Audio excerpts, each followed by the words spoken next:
Hello and welcome, I'm Darren Grimes and this is GBN Originals.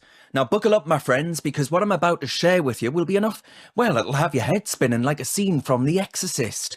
Picture this: a leading Middle Eastern Muslim commentator, Amjad Taha, he's come out with a warning that sent absolute shockwaves through the corridors of power. Or at least it ought to have done if we had a competent government. He's claiming, and I kid you not, that the United Kingdom now has more Islamic extremists than the Middle East itself. The whole of the Middle East. Let that sink in for a moment. Mr. Taha, who's got a whopping 1.6 million followers across social media, he isn't just some random bloke spouting nonsense. He's an advisor to Middle Eastern institutions on countering extremism, and he's painting a picture that's quite frankly utterly terrifying. According to Taha, these extremists are taking full advantage of our cherished free speech laws. Here's the kicker. He's also pointing the finger at Sir Keir Starmer's weakness. Now, I don't know about you, but I think that's a damning indictment of our current political climate, if ever I've heard one. He's warning that Britain could become a global power base for radicals. And it's not just a few bad apples. He's talking about a rise in sectarian voting and in independent candidates running on pro-Gaza tickets, which we of course saw at the last election. Taha's raised concerns about harmful teaching in schools and local communities, our kids, of course the future of this nation, potentially being indoctrinated right under our noses. It ought to be enough to have the political class sweating. But you, as you may well be aware, my friends, by now, you're much cleverer than I am. Our politicians, they're not up in arms about this. You knew that already. It seems to me that the Labour Party are intent on playing this dangerous game through. Angela Rayner, of course, launching a new council on Islamophobia. Well, maybe that sounds all right and fair on paper, but the rub is this: it includes a potential official definition of the term that could bring about a new blasphemy law. We've seen it on the streets of Britain over recent weeks, with those burning copies of the Quran arrested for racially aggravated hate crimes.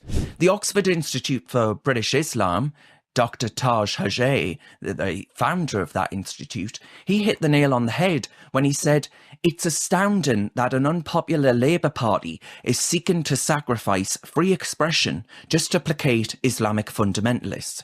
And I couldn't have put that any better myself, Dr. Hajay. The Muslim Brotherhood's influence is pretty terrifying. Taha's warnings, he claims that the Muslim Brotherhood, which he describes as radical Islamists, are controlling the narrative here in the UK's Muslim society. They're using our free speech laws to spread anti-Semitism. That's what he says. And here's a fact that'll make your jaw drop. The Muslim Brotherhood, they're banned in Taha's home country, the UAE, but not here in Britain. Does that not make you wonder? I bet it does. And the Home Office have said that they're stepping up training for officials to be able to spot terrorist ideologies, explicitly Islamist extremism. But is this just a case of too little, too late?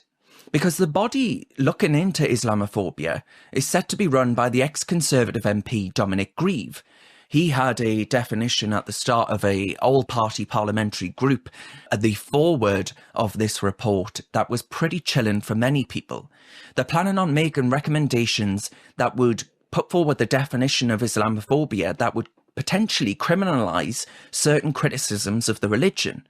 So free speech, well, it's out the window. So ladies and gents, what we're facing here is nothing short of a crisis. When you've got a Middle Eastern expert warning that we'll have more extremists than countries like Afghanistan or Iraq, maybe it's time to sit up and take notice. We're at a crossroads here in this country. On one side, we've got our cherished values, free speech and tolerance. On the other, we've got those who would actually exploit those very freedoms to spread their poison throughout the land. And if you dig a bit deeper into what Tahar's actually saying, he's not just talking about a few radicals here and there. He actually paints a picture of a systematic erosion of British values. He's saying that the things some Islamists are saying in various mosques and online, they wouldn't even dare say in places like Afghanistan or Iraq. You think about that, you think about it for longer than a second. We've always prided ourselves on being a beacon of freedom. But have we become so tolerant that we're tolerating intolerance? What did our ancestors die for? Tahar points to the events of October 7th as a stark example. Hamas carried out its horrific attacks on Israel, and what did we see here in the United Kingdom?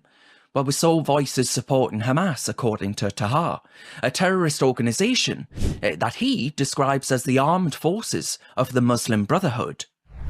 And of course, we saw no condemnation, precious little condemnation, of that horrible freak show that took place this week in Gaza with those celebrating the death of a little baby. And it's not just about extremist ideology. Tahar's warning about that rise in sectarian voting. Independent candidates seek an election on pro-Gaza tickets. Everyone has the right, of course, to different political opinions, but when we start seeing candidates running on platforms that could potentially divide communities along sectarian lines, that's when alarm bells ought to start ringing. And let's not forget about schools. Tahar raised concerns about harmful teaching in schools. I don't know about you, but the thought of children being exposed to radical ideologies in the classroom is enough to make my blood run cold. Today's children learning these things are tomorrow's terrorists. We send our kids to schools to learn, to read, to write, and arithmetic, science, not to be indoctrinated with extremist ideology. It's time for a thorough review of what's being taught in our schools. Will Starmer do it? I wouldn't put money on it. Now, Tahar doesn't pull any punches when it comes to Sir Keir Starmer. He says, now more than ever, we need strong leadership. We need leaders who aren't afraid to stand up for our values, who won't bow down to extremist groups.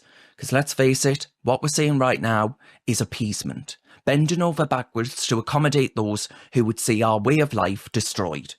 Where the hell has appeasement ever got you in the past? So what can we do?